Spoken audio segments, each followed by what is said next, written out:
Yo, the views and opinions expressed in this podcast are solely of the speakers and do not necessarily reflect the views and opinions of the Smashcast Live or its affiliates. Finally TV. I struggle with addiction and alcoholism, so This is an ugly nigga, bro. How you feel your boy's soul got sucked, boss? the podcast. Creating the demise of humanity. Booga booga doo, nigga.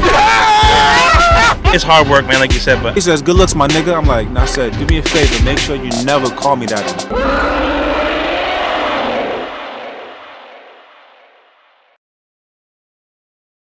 Go fuck yourself. What's going on, y'all? It's your man Smash coming at you with another episode of Smashcast Live. Alright, we're out here in PK, New York. You know, You're with your boy Ike Stay High Dixon, we here. Philly Bean, What's good? and a new guy. Well, he's not new. He's just pretty old. David Laffin. David Laffin, everybody. How you doing, dog? What up? How you doing? What's going on? I'm good, man. I'm good, guys. Welcome to my home. Welcome to Stark Tower, man. No, it's lit. It's lit here. We appreciate you letting us in Avengers Mansion, boss. Oh, anytime, man. Bro, it's- Hopefully the fire's not too warm on you guys. You know, beautiful. If you need me to throw a little Nice log and on there, I'll toasty. just turn the volume Go up. on ahead. I feel comfy. You know, real comfy. What's it called? You know? Right quick, little backstory. You were me and his teacher. Yeah. English, both of us English, right? Mm-hmm. Okay. And you did another class, right? Yeah, I did film and lit that Aquafreda and I started. Remember Mr. Aquafreda? I remember. Right? I We remember started that. When did Yeah. y'all two do that? I wasn't part of that. God, when Edgar Glasgow was the principal. Oh, Remember when? The glass guy. Yeah. When? Oh, I didn't do my hair, Look bro. at that. I didn't do my hair. Fuck, you know, keep going. Keep going. He said major bedhead. It's all right. No, no, but I didn't remember because I was in Glasgow was in when I was in. I mean, we're talking like 10th 10 grade. years ago. It's like you're talking Yeah. like way ago, Yeah, man. yeah. You know what I'm saying? Aquafred, Mm-hmm. Yep. yeah. 'Cause I had him in like 9th grade, Yeah. if I remember right. But I never took that class. That shit ended before I was even looking at you. You know Okay. what I'm saying? But then the reason why I picked you was because he wouldn't shut the fuck up about you. He was like, bro, there's this teacher, like he's cool as fuck, he knows about Marvel and everything like that. You sat off to the left guy. of the classroom. When I walked in and when I'm standing in front, you were off to the left, I think. I was off to the left. I sometimes sat in the middle and whatnot. Yeah, I was yeah. mostly in the front. I was just trying to do my own thing while everybody else was screwing around in the back. That's the weird thing is like, there's nothing more panic inducing for me. Like I was at Stop and Shop earlier today and I saw a former student and fantastic, but I'll tell you, when you teach an average of 100 plus students a year and you've done it for 22 years like I have, and the student goes, yo, laugh, and I'm like, yo, What's good? what up, chief? That's what I was saying. Love you, buddy. You know, and I'm like, damn, you know. But the weird thing is, I can remember where you sat. It's weird. It's the face. It's the expressions. It's real. It's I was telling him, what is it? I was like, Phil, you gotta tell him, you gotta remember your name. He was like, well, he remembers our father. I was like, Yeah. Phil, it was 10 years ago, And you I Phil. understand. And your sister's Yeah. sweetheart of I mean, she's the future mayor of Poughkeepsie, I hope. You've been hearing a lot of stuff about her and whatnot. I just see her activism in the community and Speaks her to it a lot. pictures, the signs on the lawns and stuff. She's the real deal, man. I mean, you guys, I'm going to blow you up, right? You're interviewing me, I'm going to blow you up. Your dad, and I never had the honor, I think I met your mom maybe once, I'm not sure, but your dad, like, man, he instilled some serious lessons in his kids, because it shows. You guys have totally taken his spirituality, his connection to community, and you just ran with it and doing it your own way. Your sister's doing it her own way, you guys doing it your own way. You're doing it through entertainment, but also staying plugged in with what's going on in the community in which you come from. That's your dad, man. When he rolled up in that soccer mom vehicle is with the Gang of Five or whatever that license plate is, man. Yep. Your dad, man, he was one of my top guys, man. I used to always look forward to bumping into him in the hallway. So I don't mean to start it off like that, but you dropped the name, so I had to run with it. But yeah, yeah. Yeah. You did. Oh my God, good times. Yeah. If I had known what I wanted to do now back then, which was be in film, I would have taken that class. I wanted in my own future. I had recently gone through a whole bunch of nonsense in my own personal, Right. and it helped me realize the kind of thing that I want to go into. I want to write stories. I want to eventually get my education so I can make movies. When we and gonna write finish movies that and skit? whatnot. When we're We're going gonna continue writing it. I understand. It's gonna happen When? eventually. I better Yeah, be in I it. Eventually. I bet understand. if you need a racist, corrupt cop, I'm your guy. That seems to be the only time my phone rings for any acting gigs. I'm cool with that. I'm cool with that. Fuck it, I'm bro. Oh not my getting God. Santa Claus. I'm not getting Jesus. I get the Harvey Keitel corrupt cop parts. Jesus Oh my Christ. God. But that's I was- great I though, was- man. And it's like, there's no time limit on when that sort of thing happens. That's what I've learned. And that's definitely something I've learned this last year. There is no time limit on that sort of thing. If you want to get into film, you get into film now. You get into film when you're 50, 60, it doesn't matter. I'm not trying film to rush will be into there. anything. It's something that you need time for. Yeah. It's something that you need patience for, and I don't expect anything to really either start or be in the middle of until my mid to late 30s. Right on. Yeah. And if so- it happens in your late 30s, great. If it doesn't, it doesn't. Just keep going for it. Exactly, Like, there's no exactly. Just keep it expiration pushing. date on art. That's the great thing Oh about yeah. it. Oh yeah. Until it fleets and then you have that fucking fart and then you gotta like wait 3 months for it to come back to you and then when you come back to you gotta grab it. I've You know what I'm written saying? I've written more hit songs walking this dog in the morning and forgotten it by the time it was to You know what go to I'm work. saying? I've come up with triple albums of hits Like, in the yeah. shower Like, and what the- forgotten them while I'm putting my socks on. Exactly. Like you gotta literally stop the shower to fucking write that shit down and then hop the fuck back in, bro. Like, But I tell you, when I lived in California for a while, and one of my college roommates from Marist, he lived out there. He's still out there doing great. But he said that the best time to write, no matter what you're doing, is right away in the morning. It doesn't matter if it doesn't make any sense. And nowadays, because we got these stupid things, just hit record. You're not getting graded on grammar and punctuation with great ideas. Nobody cares, you know? And we're like so conditioned to write everything, grammar, punctuation, because we're products of the school system, right? But when it comes to ideas for films and songs and skits and podcasts and stand-up routines, whatever, just speaking of this thing, you'll figure it out later. I have 152 songs on this stupid phone that I'm just starting to go through now. Some of it's 30 seconds of the absolute most horrible shit you ever heard in your life. Like, in the key of H, it's so bad. But some of them kind of make sense for me, Right. So, And eventually you just put the puzzle pieces together and it'll just work out at the end. and I just started doing that now. Like I literally, the gentleman who plays percussion in the group I'm in, he's a big time writer too, and I just started going through my stuff and forwarding him, and he's like, I got it, So it's never too late, man. Don't give up on it. well, let's fucking get into that though. Like you in the group and everything. I didn't know you just formed a fucking group and everything. Well, it's I've played music since I was 14, 15. And then you go into it, you get out of it, you go into it, you get out of it. And a couple of years ago, I started to get back into it, playing out again, playing in groups, jamming in bands. You know what really kicked it off for me coming back was maybe 7 or 8 years ago. I started hanging out over the summer at the Derby downtown where they used to have jazz night. Now they have it at Mahoney's where Laffin Up's at. Yeah. Yeah, Dan, I just blew you out, bro. That check better be in the mail, Nah, it's brother. like, Doing endorsements here. You know? But they moved the open jazz mic. So I started bringing my guitar because for me, if you want to get somewhat good at playing music, you got to sit in with the jazz guys because they know everything and they know you know nothing. And you learn on the fly. It's kind of like an open mic for comedy, right? Like you better have something ready to roll with.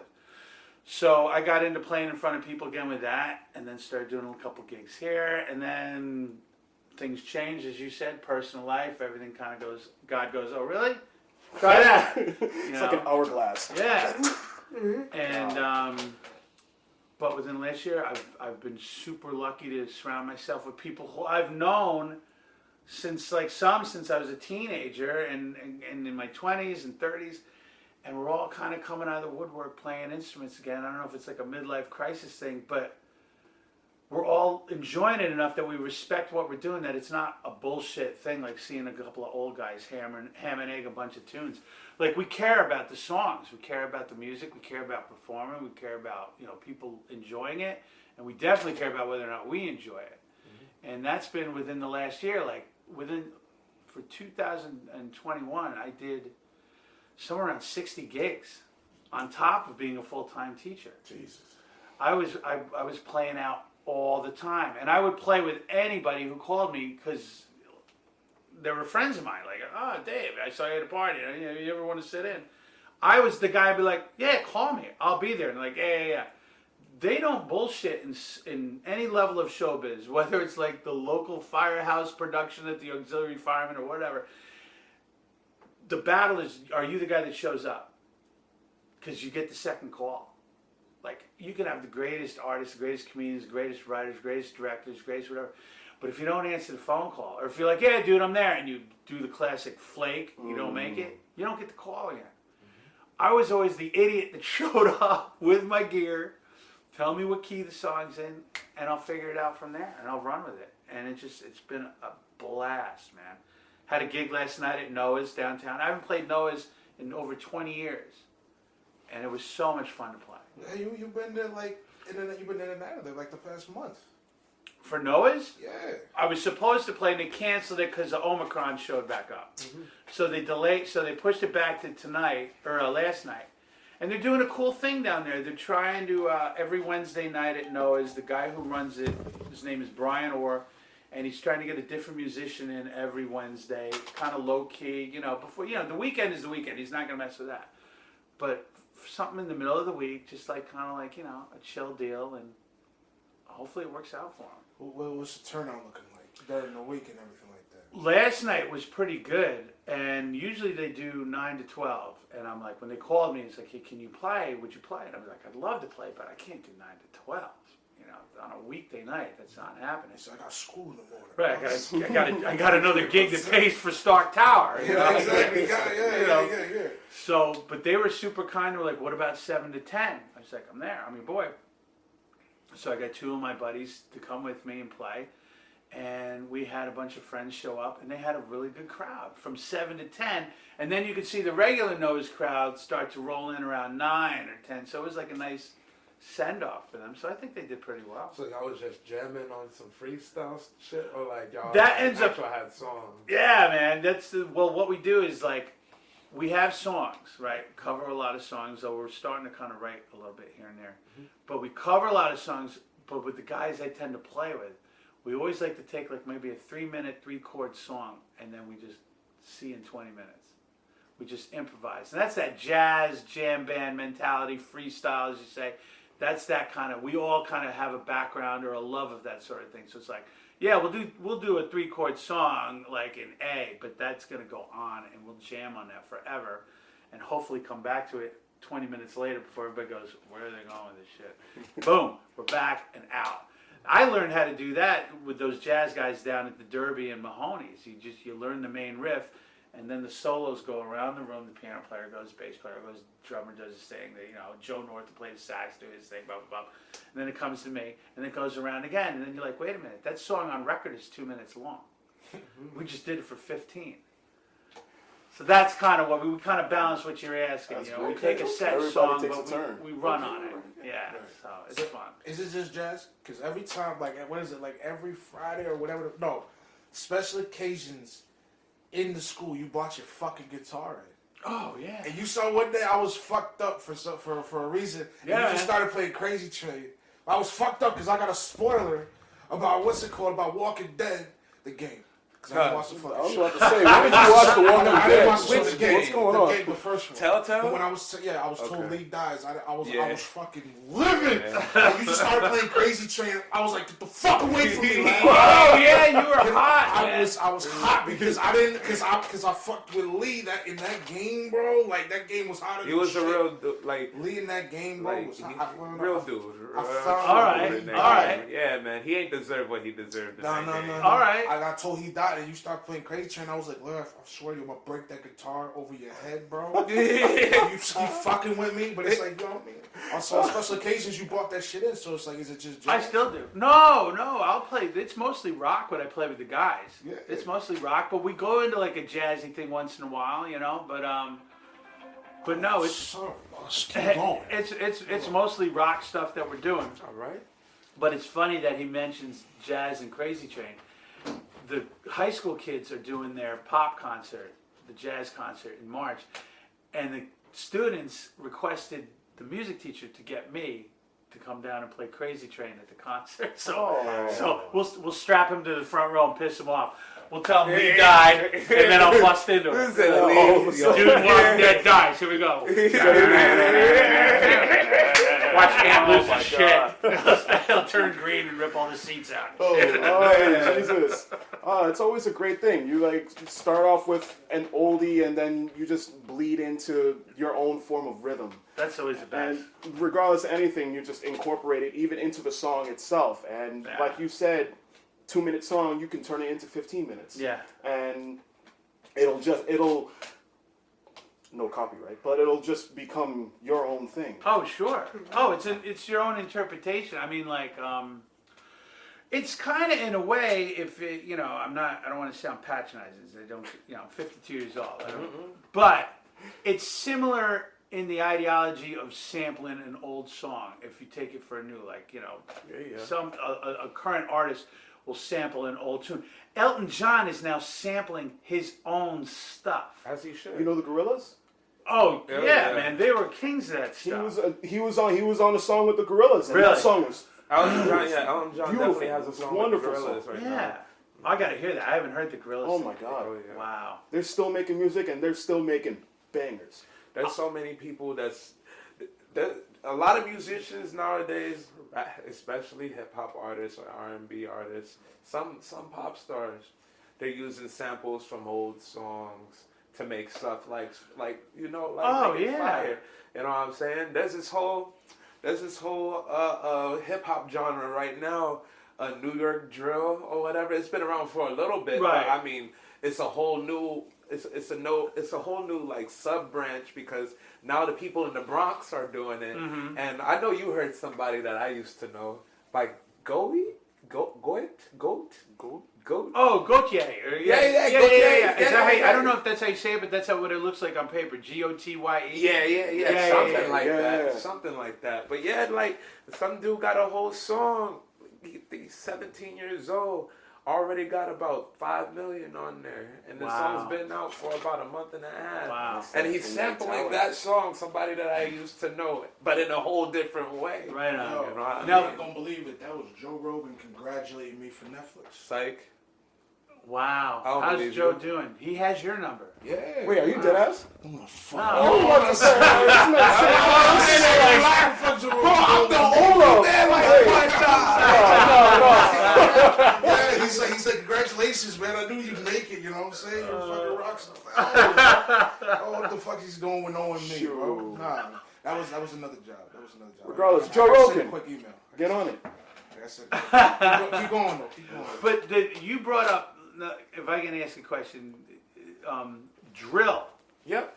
That's now getting a serious backlash, right? Like, didn't the mayor in New York just come out and like it's like shitting on drill music, on drill rap or Yes. something because of like Yes, because the shit connotations is of it? yes, and Jay-Z and a whole lot of different rappers are now trying to fight against rap music being used as evidence to like incriminate the artist. You know what That's I mean? crazy because It's crazy. you would have thought that goes nowhere from the 80s, from my era.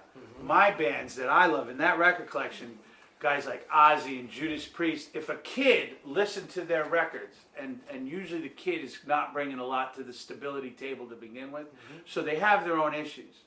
They hear a piece of music, they hear a lyric, and they interpret it, and they just handle it wrong and make a bad decision, whether it's violent or whatnot.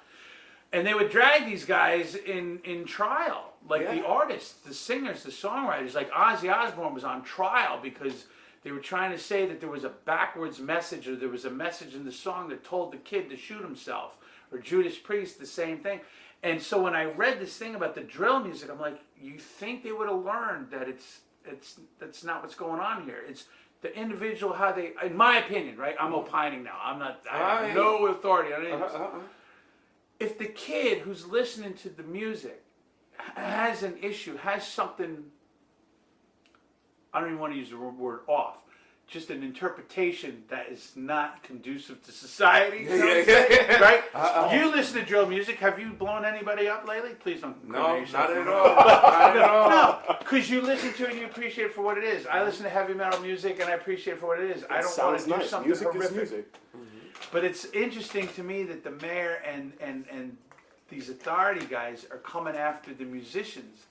And you'd have thought they'd have learned by now. Like, no, man, that route has never worked. But even then, today's generation, they like I get why they want to do stuff like that. Like, there's a rapper, YNW Melly. He was locked up for about 3 years now. Supposedly, he killed 2 of his best friends over a female. And mind you, the song is called "Murder on My Mind," and he describes everything that he did in the freaking song. That's funny. Boom. It's funny. He was supposed to be out last month, but new evidence, 66 articles of new evidence is up, and now, yeah, he's about to get that death penalty. Oh, Jesus Christ. You know what I mean? Wow. And what? He's now 19. Wow. What's he doing telling on himself? Bro, listen, you would be surprised. Like, come on, like, most of the music you hear, they really, like, it's about that life. And also, besides that, there was a whole, I know do you know Bone Thugs and Harmony? Yes, sure do. I think it was Crazy Bone, but he basically read a letter or whatever, one of his close people he didn't disclose or whatever, but basically saying that his people went to this meeting, and like mad different, like huge heads in hip hop and music is going to this one meeting, and they see there's these people, different kind of different people than what they usually know, like people in suits and all that, you know, and they basically told them, long story short, that we're gonna push the agenda, like for rap and like crime and all that, so we could get money for these prisons, because that's what's going on. Like, freaking music is really, like, you already know music can make you do anything if you have the right mind. Right. You know what I mean? Well, and any mind, if it's exposed to music or art or a film, right? Like, I remember in the 80s, there was a big horror movie thing. There was these crazy, like, you had the slasher genre. First of all, you go back to the 60s with Psycho was like the first slasher movie, right? With the knife and all that.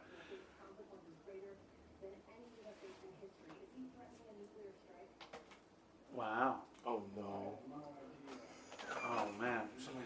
That's Ukraine and Russia. Ukraine and Russia. Okay. Let's not get into politics. Yeah. Oh, my God. But like the slasher movies, and then it really took off in the 80s or 70s with Halloween. If Tom Best watches this, he's a former student. He's a big horror movie fanatic. But anyhow, in the 80s, they started, like, the quality of them were going down. Like, you didn't have John Carpenter making Halloween anymore. You didn't even have a character like Jason in the Friday the 13th. As silly as it may have been, it was still entertaining enough. Then you had, like, I Spit on Your Grave, the original. Man. You had, like, all these crazy... Whatever. You watch the movie like, this is the stupidest thing I ever said, or, oh my God, it's terrifying. But some people, like music, were watching it like it was an instructional video. Yeah. That's not the fault, in my opinion, it's not the fault of the film. As depraved as it may be to some, it's the person who's watching it, whatever they're bringing to the table, Taking it the wrong way. whatever's going on in here and here. I don't know. We've been defending video games all our lives, Jack. You know, That shit, Mortal Kombat first kicked it off, then Call of Duty, they took off the A rating. let's not talk about Call of Duty. I thought it Grand was Theft Grand Theft Auto. Auto. That Grand Theft Auto. Everything about it. Yeah. Call of Duty 2, but yeah, Grand Theft Auto was before Call of Duty, but like you know what I'm saying. So Mortal Kombat, Grand Theft Auto, then Call of Duty. Now It's not the pieces of literature or media nobody, itself. because it's people the people who are seeing it, viewing it. Remember what the lady was telling us? Because we seen esports. That's what it's called, right? Oh yeah, Esports. Yeah, people getting paid to play these games now. You know what I'm saying? Yeah. Taking classes to play these games now. So it's just Even like though there's tutorial in the fucking game itself, but you know what I'm saying? Yeah, You yeah. know, There are people who we need extra help sometimes, like fresh meat. You know? I just think that sometimes art and entertainment tends to lap Yeah. psychologists and the medical field and education. I think it laps it. It's just so far advanced that, like, as a teacher, I can't keep up with what's coming out through arts and entertainment and media to help the minds of these younger people that might need extra help they gonna need it. to come to it with like a sense of like, you know, being able to handle it. Yo, I want to ask you something right quick on some real shit. My girlfriend, she gonna be like, you know what I mean, Anastasia. Bro, listen, because she doesn't fuck with comics like that, but she, you know me, dog. I'm all in, bro. You know what I'm saying? What's it called? She gets sick she gets upset every time I look at comics. Like we can have a serious conversation about science and life, mainly science, and I'll throw in like, oh, well, you know what, the Hulk and fucking what is it? We talk about bats and so on. Or I'll bring up Daredevil and shit like that, or I'll talk about we gonna talk about quantum physics and all this and all that. I'll bring up the Speed Force and shit like that. She gets tight whenever I bring up that shit, and she's like, can you not relate this shit to comics? Because very easy to do that. Because with comics, that's only one facet created by people who don't have degrees in physics and shit like that. But I'm sitting here like, no, but you know what? That's Stan Lee had the degree in you imagination. know what I'm saying? Like, like, come on.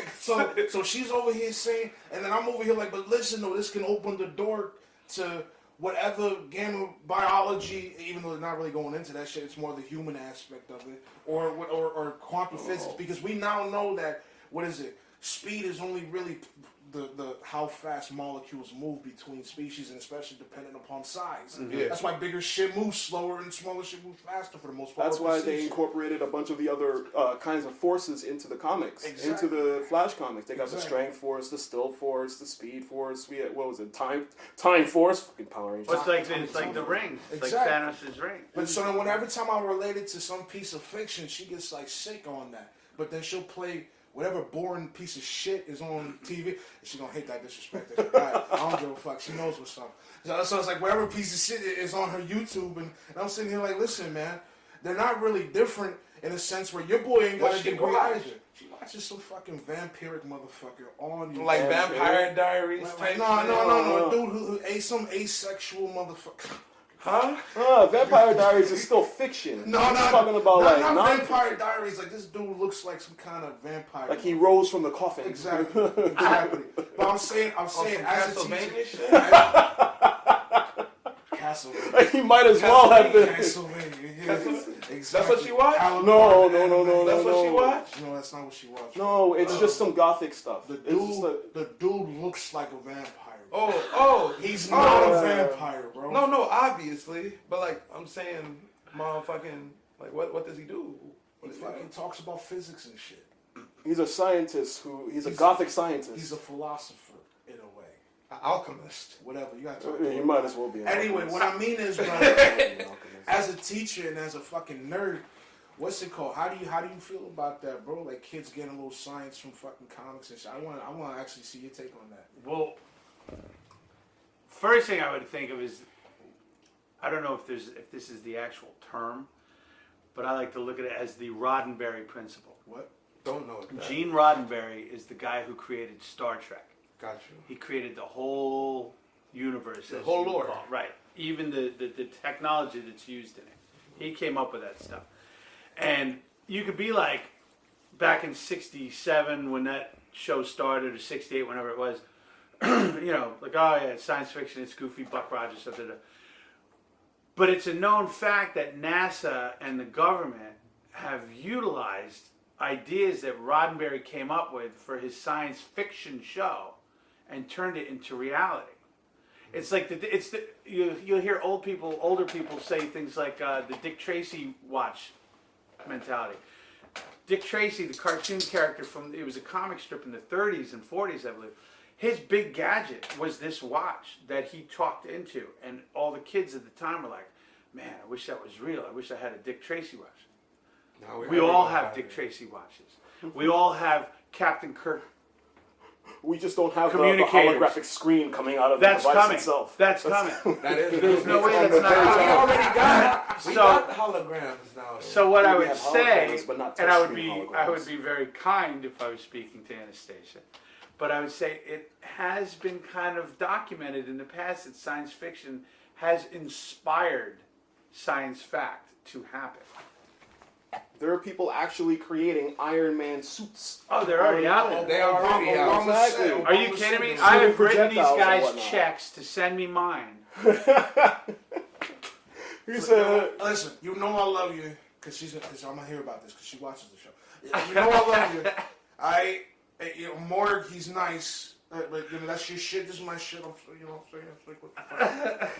But the other thing is, though, is like, think of the amount of kids, young people, Right. who took on careers in law enforcement, in social work, in science, in the medical field, because of a cartoon or a comic book character, because of the writing of Joe Kirby, because of the writing of Stan Lee, because of the writing of Jerry Siegel and Schuster and Bob Kane and Bill Finger and those guys. Like, their writing inspired people to become doctors, to become teachers, to become...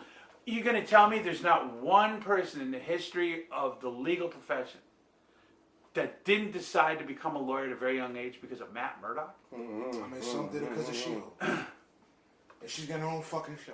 Right? and then on the contrast, there are people who are actually dressing up as vigilantes across the entire country. Like a while ago, I heard like in Washington, there are people dressing up as their own superhero, patrolling the streets and whatnot. They're actually helping I always people. wanted to do something like that myself. They're actually helping people. Those who actually with fight Derek on crime, my they side. would actually get injured and whatnot. They don't have the actual vulnerability as the Hulk, as Iron Man. They don't have the Kevlar suits as Batman. Right. But they're actually going out and helping people because that's the only way that they're able to express that want and need. Yeah, I would just be very careful if you were gonna enter that world. I don't Exactly. That's hell. Speaking of Kevlar suits, I seen something on Facebook like a month ago or so. They're now making like suits where you cannot like clothes where you can't even get stabbed or nothing like that. I think out of carbon fiber, carbon fiber clothes. Like one of the dudes, like he was showing, he told a guy, "Yo, stab him," and he's just all in the chest. You see, he got bruises. Right, You know what I mean? But he got no puncture. cuts, no punch wounds, nothing. You know what I'm saying? Future's here. You know what started that out? Chainmail. Yeah. Think of it, you probably could like bring it back to chainmail, I I guess. mean, yeah, you know what I mean? In a way. I was thinking more for John Wick. I don't know. Right. Yeah, times Well, change and I think of whatnot. that scene in Batman Begins when Lucius is showing Bruce the suit, and he's like, "Well, let's stop a bullet," and Lucius says, "Anything but a straight shot." I mean, that Kevlar suit that he had, would definitely stop a knife attack. Yeah. I mean, the amount of bullshit that you see, you would think, like, it's so fantastical and everything like that. Like, nobody's like, I believe in dragons. I don't give a fuck what anybody has to say. I don't give a fuck. Unicorns Komodo exist. dragons. I believe in dragons. I don't give a fuck. They may not breathe fire, traditionally, or ice, but you can't tell me a big-ass fucking lizard, you know what I'm saying, like, can exist, or something like that. We just haven't found... Dinosaurs. Exactly. You know what I'm saying? Well, if dragons existed and they came up and stuck their head out of the ground and saw this world right now, they'd be like, "We're going back down They're there." that smart. They're smart enough to do that. They're smart enough to realize. We gonna hit one of them dragons with a cruise missile. You know what I And then mean? what, Godzilla All you're gonna hear- out the cut. America. Legendary Godzilla's coming out the cut. He's gonna be like, yo, what the fuck's going on? He's like, you too, boss. You gonna take that? Godzilla don't even have to care. Godzilla will take Godzilla gonna everything take that that we shit to throw. Japan. It'd be American Godzilla. It'd be Legendary Godzilla. He's fucking up America. I feel You know what I'm saying? Legendary Godzilla only fucked up America until Kong vs. Godzilla. What is Legendary Godzilla? You don't know Legendary Godzilla? Is that the Toho Godzilla? No. Shoot. Is it the recent Godzilla? It's the That's not Godzilla Earth, where all right? we see. No, it's not Earth. No. Okay. No, Godzilla Earth is Godzilla Earth. Godzilla Earth is when we only see his legs, right? For the most part. Yeah. And then you see the rest of his body. Godzilla Earth is like 1,000 feet tall. What's it called? Legendary Godzilla is the newer Godzilla. Did you not see this shit? I saw all the movies. I didn't know they were calling them Legendary Godzilla. Because The one like that's- Godzilla versus Kong is Okay, called yeah. Legendary Godzilla. Yeah. Oh Okay, yeah, I think because that. each character has their own like rendition, like Spectacular Spider-Man, Ultimate Spider-Man, Superior Spider-Man. But it's mainly by the studio who created them at the time, who was producing them at the time. Right. So Legendary Films. They did the Godzilla and Godzilla in Godzilla 2014, the Kong, Skull Island. I loved those. Yeah, and King of the Monsters. I and then loved those. Godzilla vs. Kong. Didn't they do Loved Shin them. Godzilla too? No, that was Japan. Makes sense. Yeah, Makes Japan. fucking sense. Yeah. Did Shin Legendary Godzilla's do the one wild. with Broderick in '98? Or not? Was that No, Okay. that was No, Matthew Broderick. that was TriStar. TriStar did that. Yo, I'm gonna That tell movie you hurt my something. heart. That hurt my heart for two reasons. Godzilla didn't look like Godzilla. He And he was looked like short. a freaking T-Rex, That's bro. a- And Jimmy Page sold Cashmere to do a rap song with Puff Daddy as the theme. I hurt in my heart when the movie came out. You know what, man? hurt my I feelings. swear to you, I love those movies to fucking death, bro. That Godzilla's a girl. That's the The only. Broderick one? That's the Oh only yeah, well, canonical female Godzilla. well, yeah, she shacks up in the garden and has all them kids at the All end. them- all them eggs. They look like mature Godzillas too, just short, Yeah. which was Yeah. unfortunate. Save the No, boat. I need the Save the boat. Godzilla that just like when he steps, the whole planet kind of moves a little bit. Nah, but He was y'all just- ain't lying. Y'all ain't lying when y'all say freaking science fiction what influenced like a lot of professions. and Sure. stuff. There's a whole, I think they call Hackersmith. The first people to make a lightsaber, actual like lightsaber.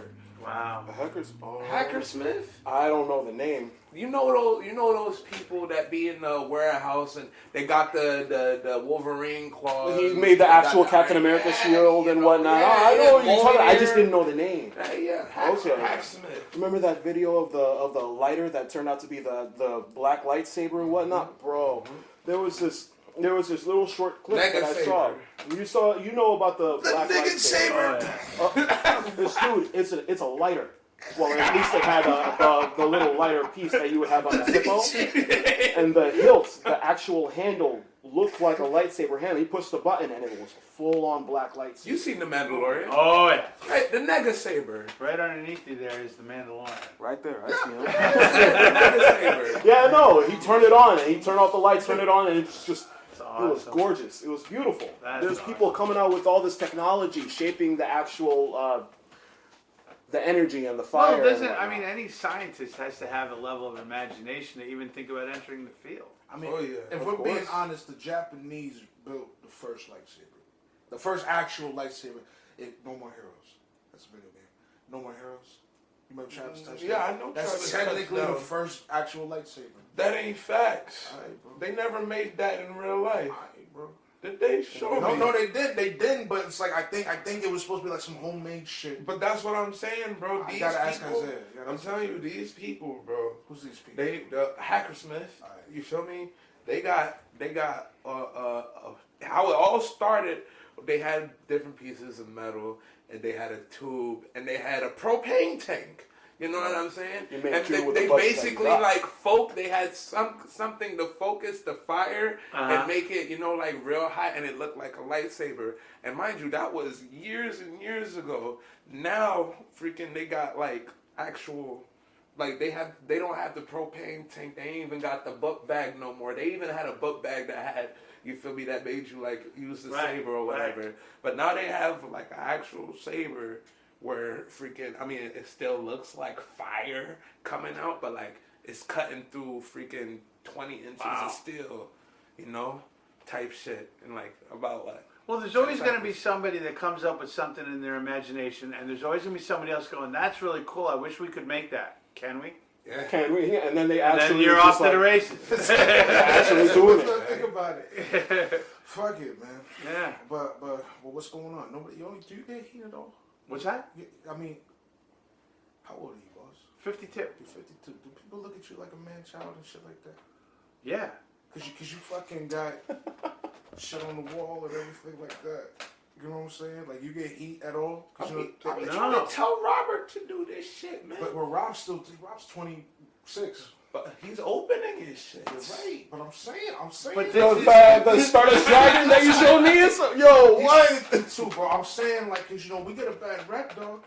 No, this is. A hobby is a hobby. Well, Look first at of us, all, we bitch. anybody who gives me heat, they're not in my universe. Facts. To hell with them. Everybody who's with me, For the dog. they're my friends. They accept this is who I am. Facts. I know I have a couple friends who are like, but they're like, that's Dave. That's So what you gonna do about it? We think this is dope. Yeah. No, I'm no very problem blessed with and this. fortunate to have a wonderful group of friends and a great universe who accept this is who I am. I have a friend, a very close friend of mine. He's got a room completely dedicated to Kiss, the band. And it's all action figures. He's got so many. And I started him on a new thing where if you go to Dark Side Records, local record store, another plug, check it out. They sell action figures of characters from album covers, like Iron Maiden album covers and all these other. Oh, really? And so he's got a whole room, but everybody knows, and he's my age, we grew up together. Everybody knows that's who he is. Accept them for who they are. Right. I mean, I'm not, no, I've never even thought of it any other way. Yeah, because it's like Kiss. That's what was always funny to me. Because like people back then, right? You had your favorite Kiss, Twisted Sister, whoever the fuck, Journey. Everybody fucking loves Journey, Right. So it's like, but if you pick one band and you die hard that band, everybody's got like some kind of piece of that that they cherish. But then like you meet somebody, they might not be in an Iron Man, Hulk, whoever the fuck, right? But then they'll have some kind of problem with like everybody else who is in that shit. You know what I'm saying? That's their problem. Yeah, That's it's like, but I'm saying it's like your boy. It's like because Kiss is like universally accepted. Like we were, everybody your generation is a fucking Kiss fan, and we gotta accept it. So it's like, and we gotta accept it. But the moment you find out somebody else is into some other shit, like Batman, you look at him like, what the fuck is wrong with you? For example, Red Hot Chili Peppers. Apparently, there was some kind of conspiracy with Courtney Love and Kurt Cobain. I can't speak about that. Word. You heard about that? Word. We know somebody who has an issue with that. Word. Facts. No, apparently the lead singer from Red Hot Chili Peppers conspired with Courtney Love, and they Did my son Cobain dirty. exactly. I've never heard that. Wow. I ain't gonna throw anybody on I the think- bus, I but can't speak about that. I don't know. and that's why he's like, we don't talk about Red Hot Chili Peppers in here. I'm just like, they got good music though. Wow. Well, that's that. I tell you, I will speak on this. I don't, and this is kind of an opinion, I guess, but I don't understand when it comes to things like, I don't want to say fun because it's much more meaningful to us. Things we love are more than fun. I mean, This is more. I do have fun, obviously, but it also means more to me. All those records, all those guitars, all that It's stuff. a passion. Right. Yeah. And it makes me feel good. It makes me happy. I dig it. I never understood the whole hate of one other person's fun if it's still both people are under the same umbrella. Like the Marvel DC thing. I don't know if I'm going to cross some lines here. I don't get it. It's a comic book company. It's not the Jets and the Giants. It's not the Yankees and the Red Sox. I don't freaking get it. Listen. I don't But I knew that this was going to be the one that was going to cross. I knew it. I'm like, wait till I bring up the Marvel DC thing with these guys. Dog, I don't understand the hate for it. I just don't understand. Like somebody asked me, they're like in class, they're like, Miss Laffin, are you a Marvel or DC guy? I go, I'm a Marvel guy. I'm a DC guy. I'm an Image guy. I'm a Dark Horse guy. You just know the differences Vertigo between guy. all of them. You just I know, and I also know some of the things that like. I know like DC Comics, and this is a total overgeneralization. DC Comics had a tendency to deal and this was years ago, with the do-good stuff, was the heroism. And Marvel did that as well, but Marvel was like more of like, yeah, Peter Parker go out and save Queens and save New York and save the world from the Green Goblin or Doc Ock or whatever. But then he'd go home and he'd be like, shit, I can't pay the rent. And they would write about those personal The things. realism. They had a problem when Stan Lee was making Spider-Man. They said, "Oh, wait, a superhero teenager, Right. he's got real world problems. Right. Superheroes can't have that." I and then mean- all of a sudden, Right, and there's some nights where I'm not in the mood to hear about somebody else's problems because I'm reading this shit to get away from my own. Come So on. give me Superman being like, I don't give a shit. I'm gonna do whatever I want. My biggest problem is Lois, and I'm cool with that. Let me ask you this because this is something that there was a dude on YouTube, that's named Cosmonaut and everything, and he was going. You probably seen him, but he was talking about how there's never been a really good Superman movie because they keep fucking up the character. Hold on. Because Christopher now, I didn't read the original comics, but I'm going off of Justice League Unlimited. You know what I'm saying? The cartoon and shit. Yeah. That's what I'm going off on. What is it? He said they keep making it about Lois. The only reason he's on this fucking earth is because of some pussy. Versus he was raised on a farm, taught to be a good kid, taught to be a good man, uses powers. With great power comes great responsibility. He was the first one to do that. But it's like, you know what I'm saying? Like, essentially like that, protect the planet because it's something bigger than you. Mm-hmm. You know what I'm saying? But then instead it's like, okay, Lois is here, you gotta save Lois, fuck with Lois, do whatever with Lois. Because Lois was bigger than the planet to Superman. and she's the most But Lois- human on his side. But Lois is also symbolic Superman of love. Mama. Well, Earth Mama. Superman, that's I mean, like, think about Superman, right? Superman's parents blew up, Damn. Yep. sent him to foster parents, Yep. and one of them dies of a heart attack in front of him. He's scarred. His mom's getting old. He's trying to save the farm all the time. Lois is the ideology, is that ideal love. So it's not just the woman, it's the idea, like, this is Superman's only chance of human one-on-one intimacy and love. He wants to save the world because it's the right thing to do. He cares about humanity, but he only loves that one thing. That's Lois why is it's bigger than always, the earth. That's why in was it Justice League? Injustice, Right. the Yeah, Joker Justice. fucked with him. Oh No, my no, god. but I mean, like, I'm going to the films, though. When Zach made the film, he brilliantly wrote that if you wanted to calm Superman down from being the Hulk, Batman had to go get Lois. Mm-hmm. Go get Lois. Because it's like, it's that idea, it was that symbolism of love. It's like, it's like Betty and Banner, man. Yeah. It's like, the moment he saw her, he just, oh my god.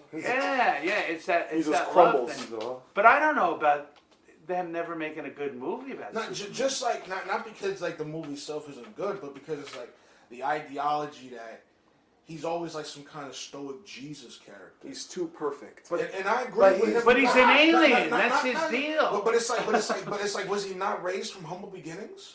No. He was raised from a blown up planet. But you know what? I mean, it's fucked up. But he was raised by people, Yes. by Yes. a fucking farm family. By Mom, Pa Kent. Yeah. Exactly. And then they was they had to teach him. It's like They basically took his powers.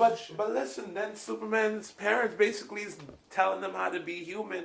And the most thing of being a human, even though he wasn't human, is to take care of the people that you love. And the only people that he truly loved was Lois and his mom. and his stepmom. Yeah, you know what I mean? Yeah, or his foster mom. Exactly. Yeah. So everybody else go the fuck off, like Wonder Woman, Batman, like, because those are his homies. Listen, Right, but that's a duty. if the That's Earth, a respect. That's a duty. That's a. If there's no Earth, there's no Lois. No mama, if there's no Earth, there's no mom, no You Lois. could definitely make an argument that subconsciously every reason why Clark puts the suit on is because of Lois. Mm-hmm. Even if the danger has nothing directly to do with Lois, you're not going to mess with my girl's hometown. Right. Right. Even if she ain't in it right now, So you're still not going to mess with my girl's hometown. Okay, so Kingdom Come Superman. When he's older and shit. Yeah. And I want to get into that. Oh, is that when he was bathing in the sun for millions of years? No, that's that's 1 million. That's 1 million. Superman. That's 1 million. He was, and I want to get into that one because I think it's a bit interesting because I haven't read that in years though. I gotta be right up front and honest. I haven't read it in years. I haven't read it. That's the one where Bruce has got the back brace on. I think. Okay. I don't know, but what's it called? Lois died. This is an alternate reality where it's like he's older and shit. Oh, yeah, he's got the white pissed. stripes and shit. Yeah. No. Lois died, and he was pissed for a little bit, but then he came to terms with it. Wasn't there a Batman movie that? There was a great animated Batman movie. Yeah, but that was what's it called? Flashpoint? No, not Flashpoint. That was what is it when he worked for Reagan? When he worked for Reagan? Yeah, that was when Joker looked like a full-on mob boss. When he worked for Reagan? No, that was the original comic. What is that? That was in Darkest Night. That was in the Dark Knight Returns, the first Frank Miller Superman works for Ronald Reagan. Right. And he sends him like to F up Africa and the Middle East and stuff he's his weapon. Yeah, his errand boy. So that's what you would probably think about. Like, I don't know what it was his back race. No, there was a point where Batman actually had the Joker, and there was a point where Batman was actually ready to kill the Joker, but then the Joker was like, "I ain't gonna let you have that satisfaction." Snapped his own neck. Oh, that's the Dark Knight Returns. Dark Knight Returns. Okay, yeah, that's Frank because Miller. they're going through. All right. They're going through the little love thingy. He's in the tunnel of love. Yeah, that's exactly what I'm talking Exactly. about. That's what I'm saying. Joker got the battering in his eye. That was with the girl Robin. Yeah. Yep. One on Green Arrow, exactly. Yeah. But what I'm saying The is, one on Green, that was a classic. That was great. He's over there in the woods. If you look in the plant, Green Arrow's down there. That's an original 1975. I was about to say, is he just like down there camping out with the Christ. That's Amigo. Oh my God. Green Arrow. That's disgusting. That's so bad. That's lime green and fucking grass green. His beard is all curved up and whatnot. Yeah, bro. Hey man, when you saw that in Kmart back in the day, I bet it's like, man. Now, you know what? As a Hulk fan, I've seen some ugly figures, bro. I can't even fucking lie, bro. Do you have Amigo? Have you ever gotten Amigo one? No. Where he's got the ripped up purple shorts. No, I haven't. No, I haven't. I stopped collecting because I have no space in my room. Have you ever seen the miniature Amigo Hulk? Well, which one? No. Oh, dude, come on, man. Oh, he's. I'm about to educate him real quick. He's gotta get it. Oh, that one. He said, No, I have not. That is an original from '76, I think. "Is that Luther Rigno?" No, that was before before the TV show with Fridno. Oh my Yo, God. that comic. He's just stop motion. That original show was it? Everybody. No. The one before the comic, the cartoon. Oh yeah, those were. Piece of shit. I love. That's how you know this is. No, I don't have the Hulk one, but this is the Iron Man collection. Oh series. man, You got everything on deck, bro. I used to run home from school to watch that on Channel 11 when they had Captain America, they had Hulk, they had Iron Man. I felt like that when they Submariner had his own cartoon. I felt like that when remember they were when when they Namor did the X-Men. was hot shit. Yeah. Yo, that's wild. That's nuts. I remember watching the X-Men animated. That's probably my favorite animated Marvel shows. Well, the old That was a school good ones? one. Yeah, the old ones. You know what I'm talking about, man. When Wolverine was a complete savage. No, complete. He did not Oh my like God. Scott. He did not like him at all. So how you feeling about the new Marvel shit? Which ones we talking about? Pre Endgame and post Endgame. That's Because remember when that was around, man, like we was all, you was coming to school in your fucking Iron Man onesie and shit. I still have it. I have two of them. Yeah. Yo. I can't even talk shit. I wouldn't dress this. My current, I have the Iron Man. I have my Endgame outfit, my Endgame suit. I think I have the first Iron Man suit where it's just like puffy. I have the black Superman suit, the recovery suit. I remember that. I still have that. I remember I don't have my old Captain America anymore, and I still have my Ben Affleck bat suit. That's sick. I don't think I saw you in that one. Oh yeah, that's badass. Because it's the one where he's in the all metal from Batman vs Superman. He's got like the spear or whatever. I didn't He think that said, was bad. "What was her name? Why did you say that name?" Yeah. I didn't think that was bad though at all, bro. Like everybody was What, the shitting. film? I mean, no, the film will forever be crap. But like, I mean, like the shoot, Affleck was in bad casting. I thought Ben Affleck was definitely the closest thing to what Frank Miller wrote in The Dark Knight Returns. Down to his physique. I could not take Christopher Nolan's Batman seriously. Really? I could not at all. I just wanted Because the to- voice? That was the biggest thing. That's what everybody has an That issue was with is the biggest voice. thing. Also, Bane was a badass. But He wasn't Hispanic. no, he just wasn't the Bane that He was Bane wa- should have wa- been the Hispanic luchador. with the man. venom serum venom going serum into in his him, skin. man. Instead, it's just a Hanging out with poison respirator. Facts. Not that. I mean, that was great. I was brought up on that. I see that. I was brought up on that too, but then I started reading up more on Bane and whatnot. I'm just Oh, like, wow, no. no, that man's a genius. Yeah, from Yeah. the He's not just this a is where lunkhead. this is where you go with Pettigene, because that Knight's Quest series with Batman and Bane and I forgot he was he is hard. was That's in his series, man. I forgot he was in that world too. It's been a while. Oh yeah, man, big time. Yeah, it's been- How do you feel about this theory for this the metaverse? That's what they call it. Multiverse? Multiverse. Well, there's this theory going on because Cruise? Yeah, you already know. You already know where I'm coming from. But basically, freaking when you seen Doctor Strange locked up and he got the Ultrons walking him towards this room, and mind you, the whole place it has I think 4 seats, and one of those seats was definitely freaking Charles Xavier's seat. Right. You know what But I his mean? voice is in the thing too. You hear Patrick Stewart. Was that you really hear Patrick him. Stewart? It sounded pretty darn No, it close. was Patrick Stewart. Yeah, They it's said it was him. Patrick It's Stewart. him. It's definitely him. They said it was Patrick I've heard people say that. What definitely wasn't Patrick Stewart. So boom. I don't know. I don't One know of them what they definitely has call to be it. Reed Richards too. I don't know if that's the case. exactly. I don't know exactly what they call the group, but basically It was the Illuminati in the damn comics. near, yeah, like Marvel Illuminati. In which freaking- case, it has to be Tony Stark in one of those chairs as well, and Black Panther. But doesn't it? But didn't now originally now when because I was I was a subscriber when I was subscribing the Illuminati when it first came out, it was regular Stark, but then I find out later, like I stopped reading it for a while, that there's another Stark called the Superior Iron Man, But he's a straight and up he's a asshole. dick. Yep.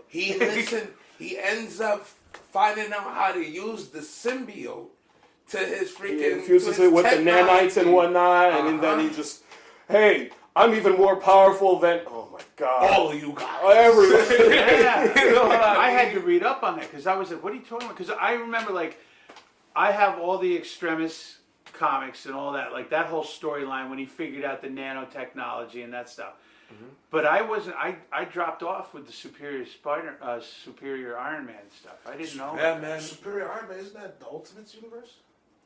That's what I'm saying, bro. The whole different Iron Man variant, which was the Superior Iron Man, he's gonna be there because if Xavier's gonna be there, it has to be the Marvel RDJ Illuminati, did sign on for Which another. means- He did sign another contract with Marvel. which means No. Yeah, as far as I'm aware, it was a while ago that he signed another Wow, I didn't know contract. that. I think it was Chris Evans as well that signed on. which means we're gonna have Xavier in this movie. We're gonna have Reed Richards in this movie. Need to have Reed Richards. We're in gonna there. have X's in there. Iron Man in this movie, the Supreme Iron Man, because mind you, those Ultrons that was freaking like taking white.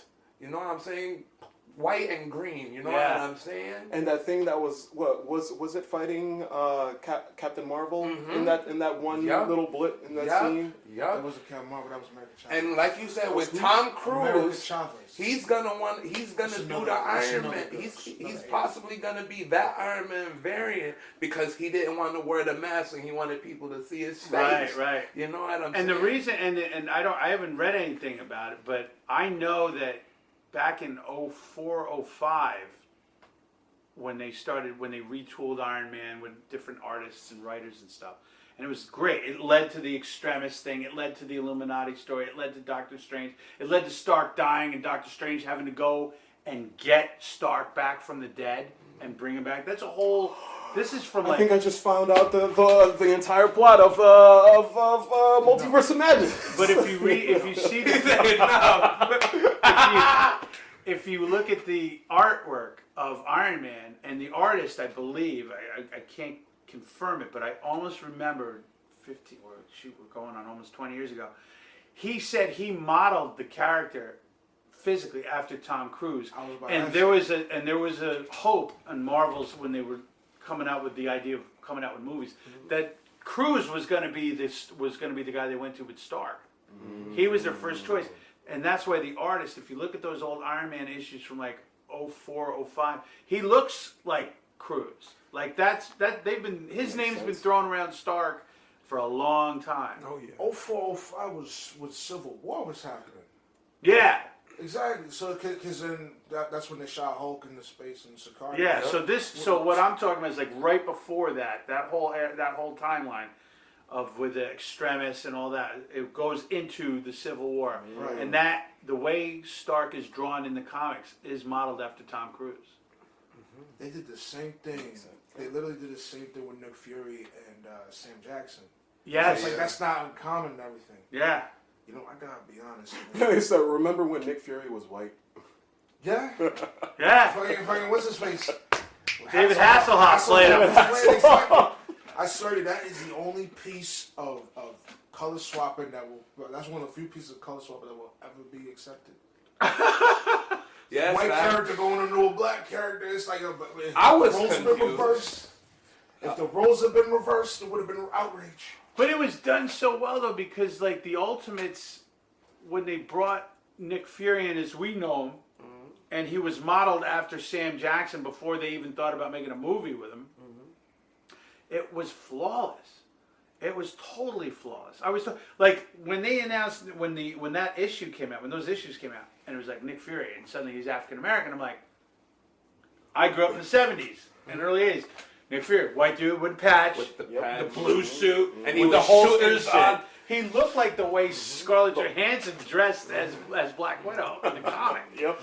You know, but it The worked white belt, perfect. the white gloves. Oh yeah, I can't see anybody else as Nick Fury other than Sam Jackson. Don't you fight Nick Fury in Ultimate Alliance? Ultimate Final Alliance boss? Yeah.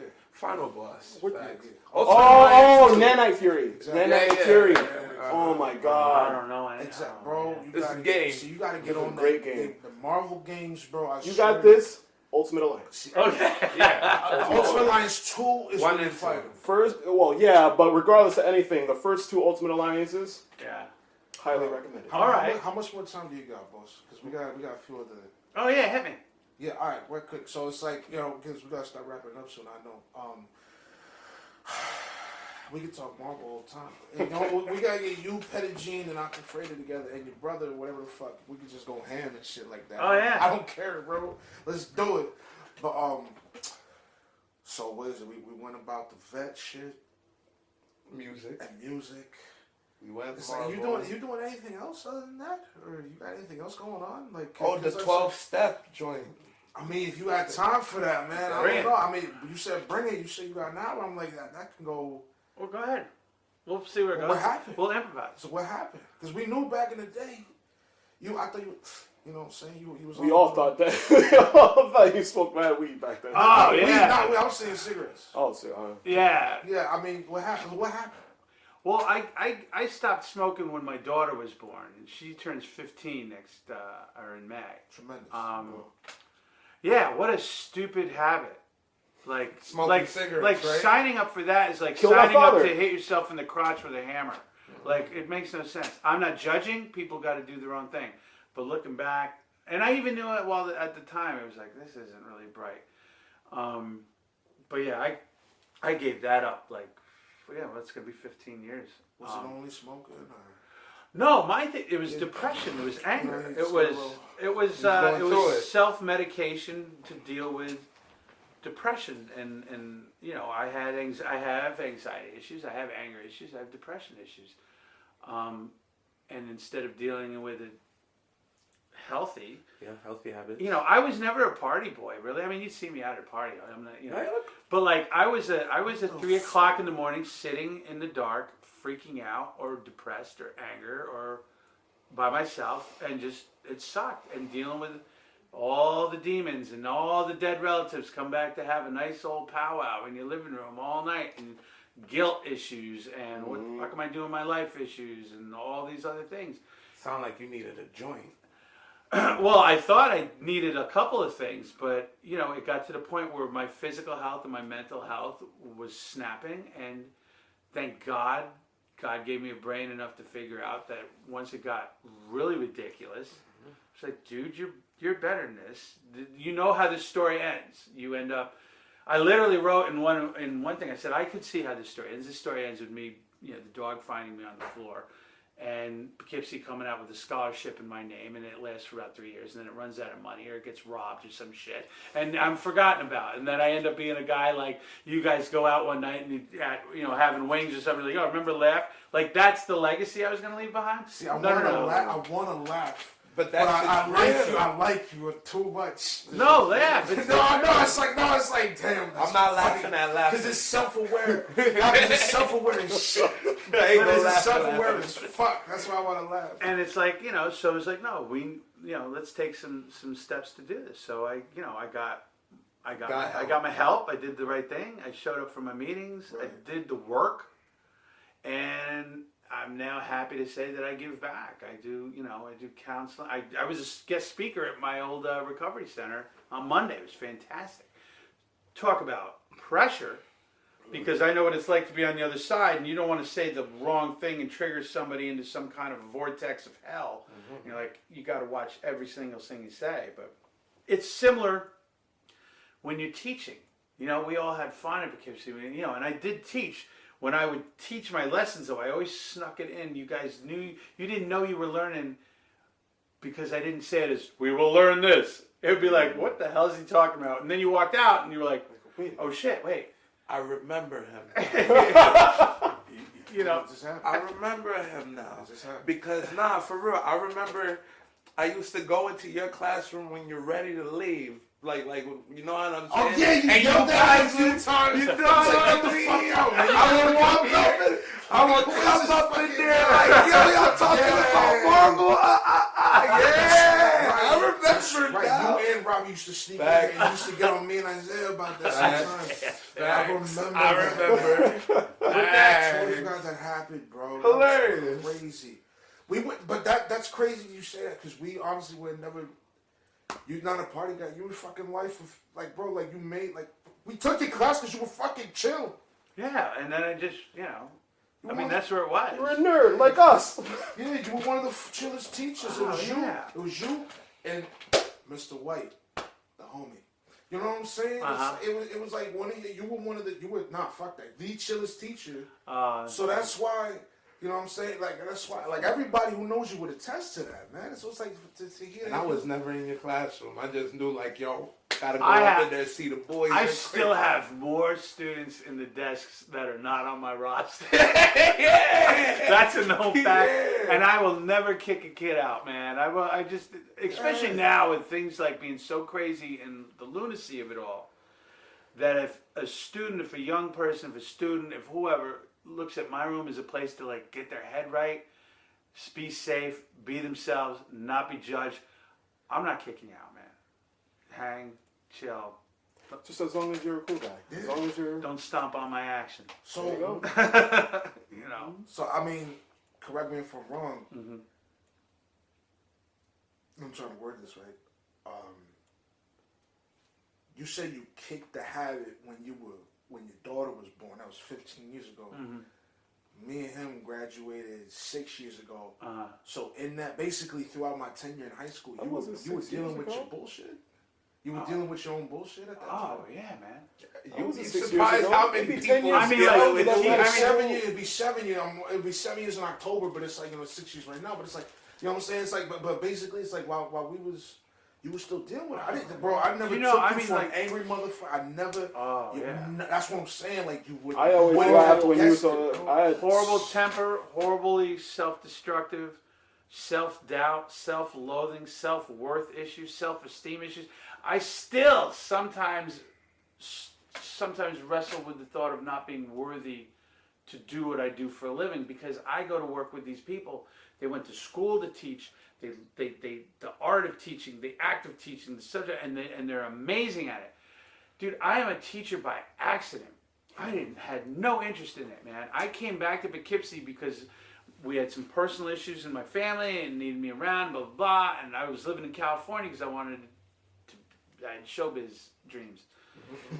And the superintendent at the time was one of the older kids in the neighborhood growing up, a great guy named Bob Watson, who was friends of the family and stuff. And he was like, dude, while you're in town, why don't you substitute teach English? And I'm like, hell no. My brother's a teacher, my aunt's a teacher, my cousin's a teacher.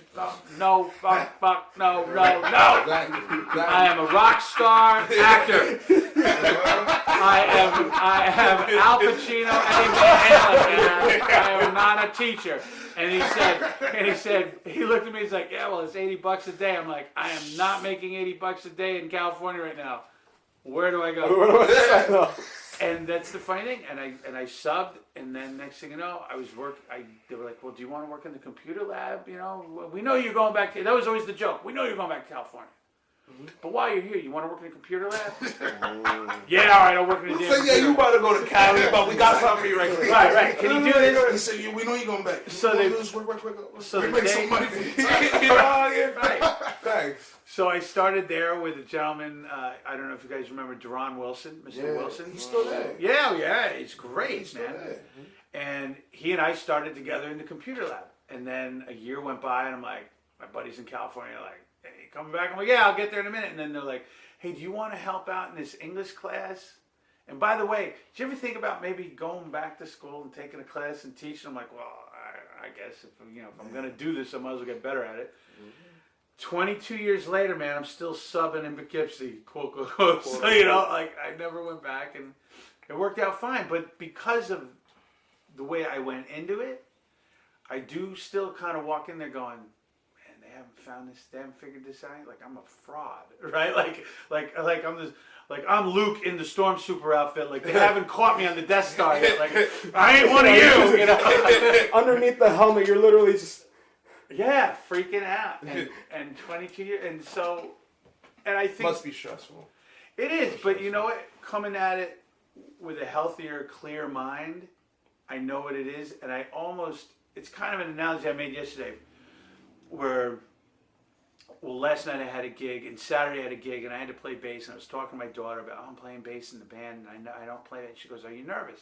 I said, I always get nervous for a show. I said, you should always be a little nervous before you do something you love, because if the moment you're not nervous and just like punching a clock, even though you're doing what you love, right? Like if you make filming, if you're doing acting, if you're doing your podcast and you're writing or whatnot, if it ever gets to the point where you have a day where you're like, yeah, I gotta go do this shit, and you're talking about stand-up, you're talking about filmmaking, you're talking about writing, you're talking about music, you're talking about comedy, when that shit becomes a job and you're no longer nervous for it, you've lost it. You've lost something, right? It's like a relationship when you're with another person.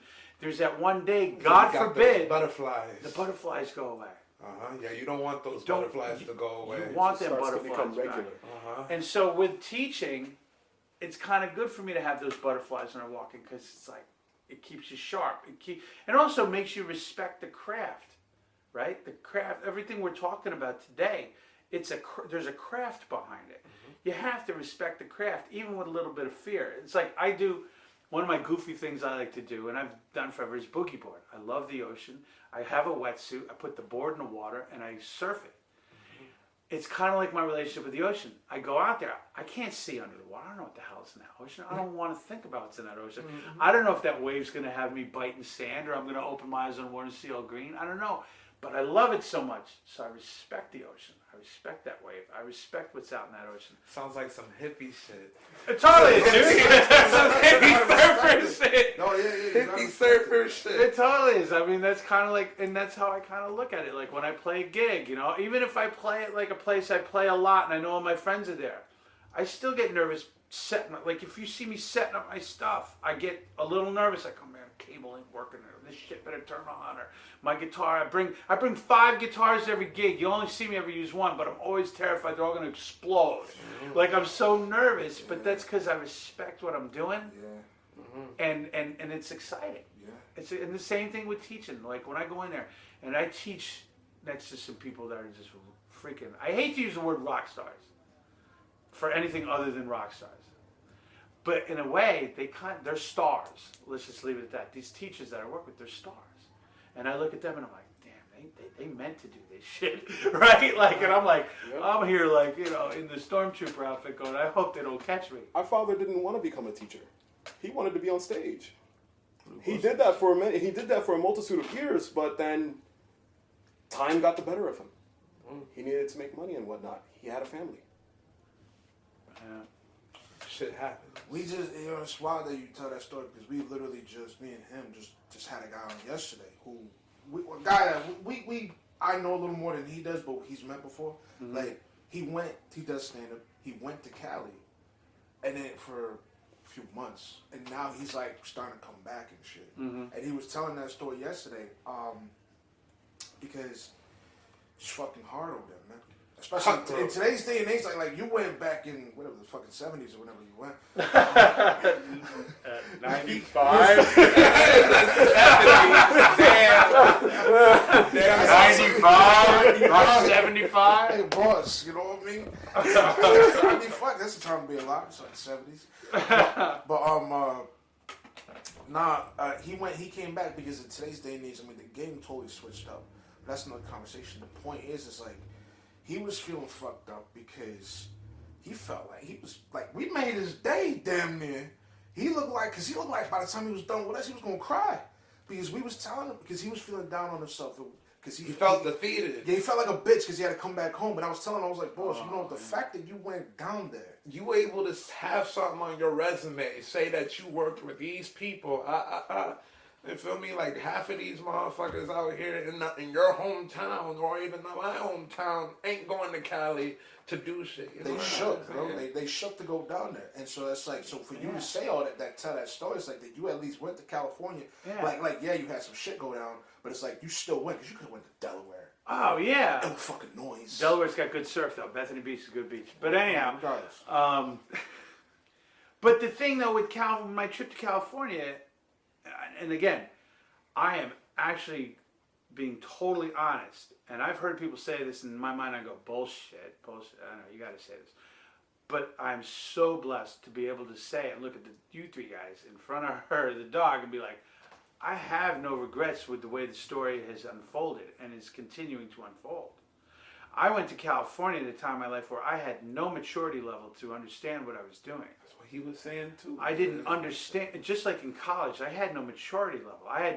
Thank God I had professors that stuck something in me that worked. But when I went to California, I was like, yeah, I'm going to California to be an actor.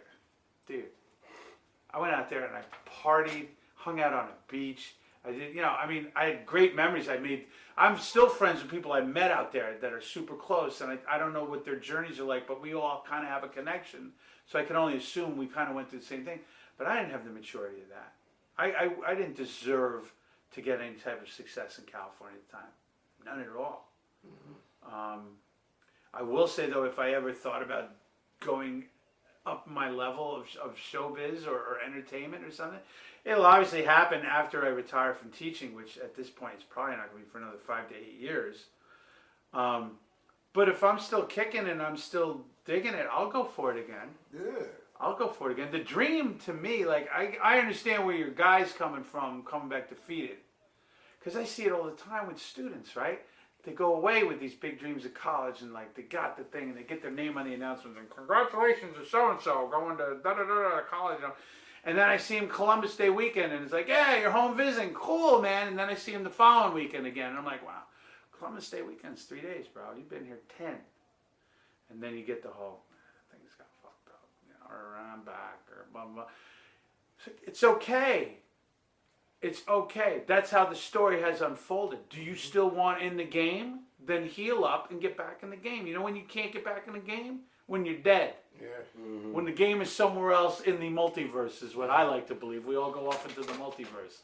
But your guy, I can understand where he's coming from, like feeling defeated, right? Yeah, he's like 20-something. He's got plenty of time to pull it off. Plenty of time. Mm-hmm. Feels like my past 7 years trying to figure out what I wanted to do. Yeah. Like there's a lot of people our age. I went to college yet. I'm saying here like. It's overrated. I have a job that I enjoy, that is a noble profession. I work with amazing people, and that includes the students sitting in front of me. They bring as much to the table. They bring more to the table than any staff member I work with, and that's no disrespect to the staff. That's a fact, right? The stories I get from my students over the years, the backgrounds, the little sides, the characteristics, the dynamics, the thoughts, even the way they might write some essay I give them to write, they bring a different angle to it. They bring more to me all the time. So I have that as a job that pays for my home and feeds her. I'm cool with that.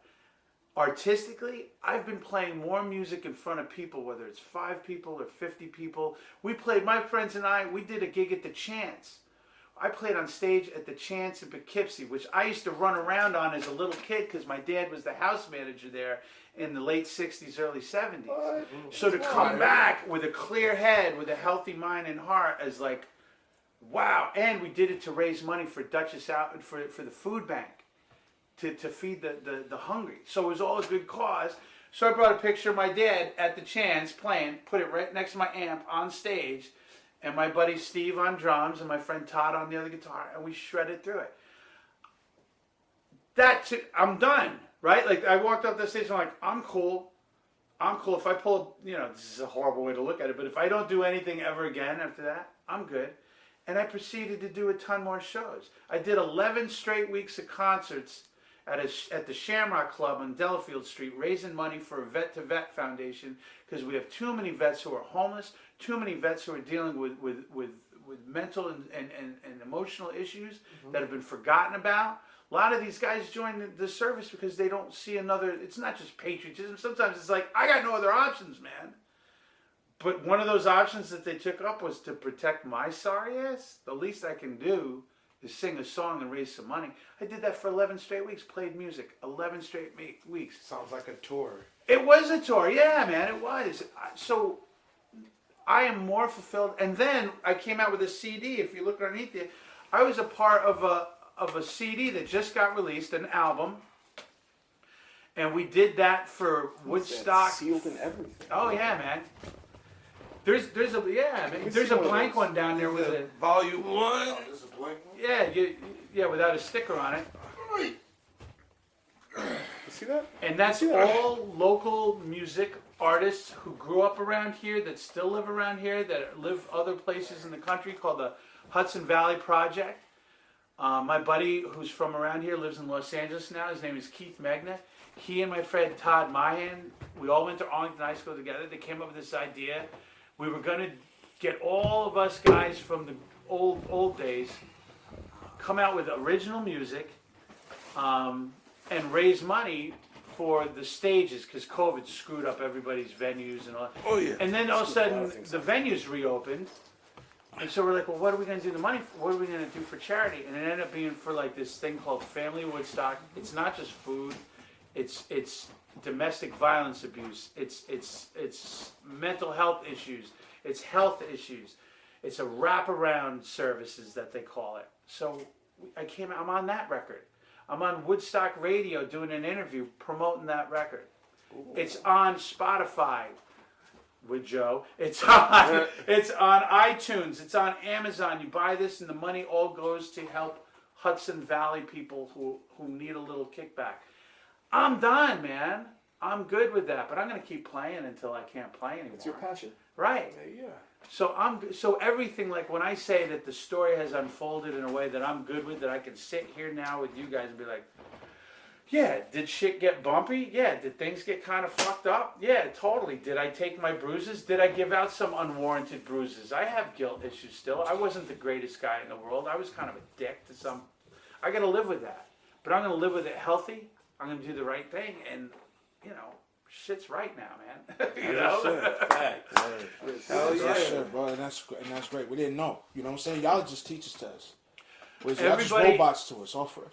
So, I learned that I had a cool guy I worked for out in California. I worked in this place. It was kind of a sketchy joint, yo, hold but on, it was I like gotta take a piss, fellas. I'm sorry. it was kind of a sketchy joint. It was but it was telemarketing. Okay. But I had a manager that was really cool, and we all worked in cubicles. And I was complaining about something outside of work to him, and he's like, dude, every cubicle in this place has its own story. It's the same thing where I work now. Every classroom has its own story. Every desk has its own story. Every mailbox has its own story. They're all human beings. I don't know what goes on in personal life. That's why it's personal. But everybody that's in that building, in that high school, has got tons of shit that they're dealing with that maybe is kicking their ass one day, or maybe they're kicking its ass one day. I don't know. Mm-hmm. I have no problem talking about a lot of it, you know, and I just read this great thing that I shared on social media today, and it's a sober group.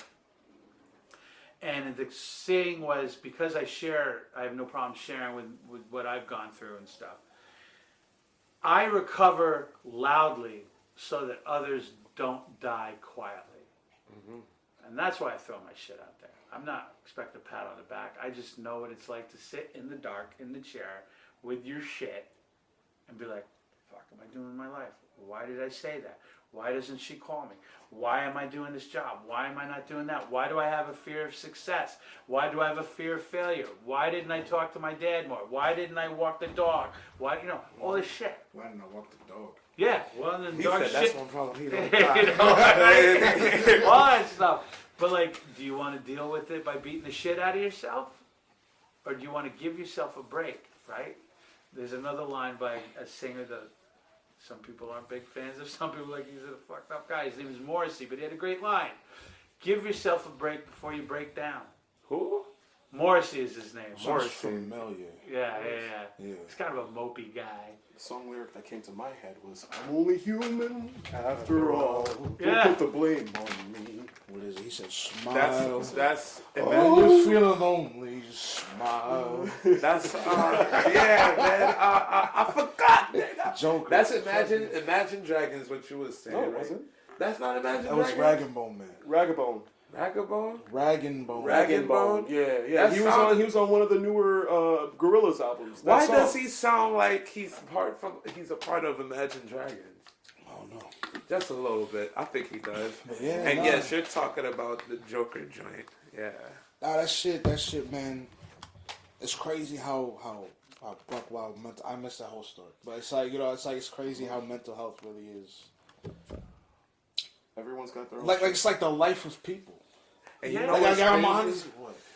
Black community don't I could say some of the black community, like at least 60% don't believe in that shit. I swear to you, bro, that's another podcast. Yes, bro. it is. That's another podcast. It is, That's it black is. politics. It three, is, two, bro. whatever. It Whatever is. what we are. It There is, was a lot of horrible shit, and a lot of people lost loved ones to COVID.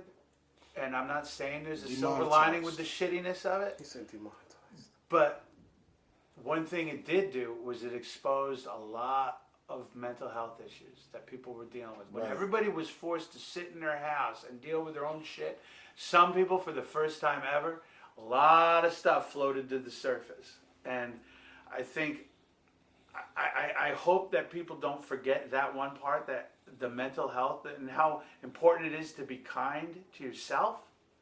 Like, you know, there's people we know that are so charitable to others, and it's like, wow, they do so much for community. Yeah, but they're beating the shit out of themselves at night, or they're beating the shit out of somebody at night, or they're dicks, or they're guilt issues, and so they kind of do the Jedi mind trick of nothing to see here. These aren't the droids. This isn't the guilt and self-loathing you're looking for because I'm doing all this charity. You're like, I'm fine. It's all okay. Right. You have to be kind to yourself to sincerely do good for others, I believe. I'm glad you said that because I swear to you, all throughout COVID, all I heard was bitching, pussy. My life is this and that. It's like they were venting and whining, but it was like all it was whining. Nobody fucking. All right, time to get to business. You know, sounds like you learned something. Oh, yeah. You know, Cans learned something. You know, everybody. You know, it's like hearing that people, India did learn. People who actually learned something. Finally, there's more of the motherfuckers doing out here. something. Because if you go on social media, all it is like COVID. You know what I'm saying? COVID. And I'm just sitting here like, yes. Life is ass. Facts. Yeah. Oh, wait a minute, I gotta write this. That's my next album. Dave Laffin. Life is ass. It's like, bro, listen, bro. 2020 wasn't too hot for me, and I could get into Wasn't my too hot for any of us. You're right, but it was lit in some areas, but but the lit turned into ass, and then the ass was nice, but then the Yeah. but then the nice ass turned into ass, and then the ass is like, it was a rocky road, boss. You know, no ice cream. You from what? That happens. No ice cream. I gotta stop making those jokes, bro. I got to, because she's gonna watch this, and I'm gonna hear it. She'll be like, "Whose ass you was talking about?" That's what she call ass. See that shooting yourself in the foot shit, bro. That's what First I had no idea who he was talking about, but then I was like, wait a minute. Talking about. Let's go, Derek. Bam! All right, I got you. I got it. Oh my god. Oh, man. Boss, I wish you good luck. I'm glad. Look at us. I wish you good luck. Real shit. I'm only human. Don't put the blame on me. Thanks. Bro. I made a mistake. Bro, listen, bro. Bro, listen, you'll be alright, bro. Shit happens, bro. It does. Anyway, I'm glad you said that, boss, because we wouldn't have known. You were the most cheery motherfucker out there. We're gonna start wrapping it up, because I know you got shit to do. We all got shit to do. What time is it? Yeah. We got this 3:06. 3? Oh, yeah. Already? Time flies when you're having fun, boss. What's it called? Nah, it's like, you know what I mean? We wouldn't have known, man. We honestly would not have known, because you were the cheeriest, holly jolly as fuck out there. You know what I'm saying? But to hear that, even because that, the demons came forth, it's like, because it's like, who else be working with their brother? Your brother, you two are known throughout the fucking land, man. Quite literally, you're both in the papers. I still got the article that you did with Vet to Vet open on Chrome and shit. Because I was gonna read it before I did it, but I didn't read it. So it's like attempt failed. But like, wait, you didn't read the assignment before coming to see me? Nothing's changed. Count. Nothing's changed. I passed because you fucked with me. That's it. I didn't read. Fuck it. I didn't read the article. But it's like, so it's like, you deal with family shit, and then you're working with your family. So it's like you kind of confronted with that. And we ain't gotta get into it like that. But it's like, that was a weird thing. It's like, holy shit, brothers in the same school. Yeah. Well, he's at the middle school now too. Well, now he's in the middle. But back then, in the middle school. Yeah, he's been there for a while. But back at our tenure, it was there, us. it was both of y'all. I had both of y'all, Yeah, so it's sure. like I had the taste of it. Boss, I had you know Brian what for I'm saying? study hall. I'm sorry. Study hall ain't shit, but fun. Your brother's sitting there funny. chilling. Your brother's real funny. He's real funny. One time, yo, quick story. One time, I forget one of the teachers, and that's it. I met one of the teachers, and he was talking back. I forget her name, I really do, but she was. So wait, did she have like zebra stripe hair or something? listen, I don't know. No, I don't blonde. Let's keep it. Worst teacher I've. No, we ain't getting into that part. No, blonde. That's it. Listen. Y'all don't need to agree, man. All I'm saying is, in my opinion, I didn't like Miss Teets like that. She was on my ass. Miss Teets, math teacher. Miss Teets. She's got high standards. She's. Oh wait, larger lady. I don't know. With curly hair. I think I remember. Oh yeah. No. Yeah, she fucked with me. I liked it. No. But anyway, what is it? It was me and you, and I think either Rob or Brendan. Brendan, and we was talking and shit. And your brother was talking to said teacher, bro, and he was like, this and that, and I was like, yo, laugh, bro. Like, hey, man, I thought you was married, boss. And then he was like, listen, hey, I known her since she was a kid. Watch your fucking mouth. Mr. C's. Mr. C. He said, watch your fucking mouth. I remember that. I was like, ooh. I remember that. I remember that. Yo, I didn't know, you know bro. Mr. C's? I remember Mrs. City, sure. It's a freaking Barbie doll, bro. Hey, She's extremely intelligent. She Great was. teacher. Great Oh my teacher. God! I kept falling asleep during the. But she the did. class She did readings. grow up Oh down my the God. street from us when we were kids. Right, Yeah. right. That's why I was just like, yo, he told me to watch myself. I was like, hey. He said, watch yourself. I thought we were cool, bro. He I said, thought watch we were yourself. chill. It's like, He said, we don't play those kind of games. you know what I'm saying? You know? I was like, what you doing playing? Oh man! But nah, bro. That shit, But anyway, yeah, bro, to hear that, we didn't know. And, we're glad you told us a little bit, because now it makes you look more human and everything. So, it's, Right. that's out there. You're not the robots we thought you were. Right. You know what I mean? Exactly. And honestly, bro, like, we appreciate everything you did for us. And it's small, but it's like when you're kids, bro, the small shit's big. Oh, yeah. Like a quick history. You're the reason for Aunt Smash. The name. Because the morning announcement, she was like Antonio, and I love the Hulk, so Smash. Yeah. And so, like, you were the origin for that. And so now here it is, branding and shit. Right And now on. people in the area know me like this. So it's like, you kind of... Yeah. And I'm still waiting for my fucking check, man. I'm still waiting for my fucking check, man. Are you fucking kidding me? He said, Like, we yo, don't And I this was shit- only quoting J.D. Salinger. He used the F word constantly in Catcher in the Rye. Yeah. Fuck it. But no, thank you, boss. Oh, you're please. Yeah, Thank yeah. you for listening. Yeah, no, this is what we do here, man. No, we didn't know all that, so it's like now that's another layer. Swear to God, ain't a lot of people doing what we doing out here, All man. right, bro. All right. Well, it's great. I think it's awesome, and it's cool because it's also a morale booster for a community that needs it right now. Yeah, You know, we the city got of Poughkeepsie needs a morale booster. we got a lot of bullshit going Poughkeepsie's on. been hot. Oh, yeah. Oh, indeed. High and bothered, and they bothering too much. Hot and bothered in the cold. In the cold. How? In the cold. You know? Crazy. Anyway, anything else, fellas? Anything else? No. Well, That's it for you. You got anything? like I said, man, he was cool. I remember going in this, sneaking in this class. Facts getting kicked out. I was gonna go do it the next day too. I remember it, facts. Thank y'all very much for watching. Laffin, we appreciate Thank you. you guys very much Y'all for welcome to my situation. home. Thank you for Yeah. being here. No, Out we here to appreciate Stark you guys. Towers. You know, fireplace kept us warm. Exactly. I gotta put Yo, another log on it. Listen, Oh, Laff, man. shoot your social media out there, or no?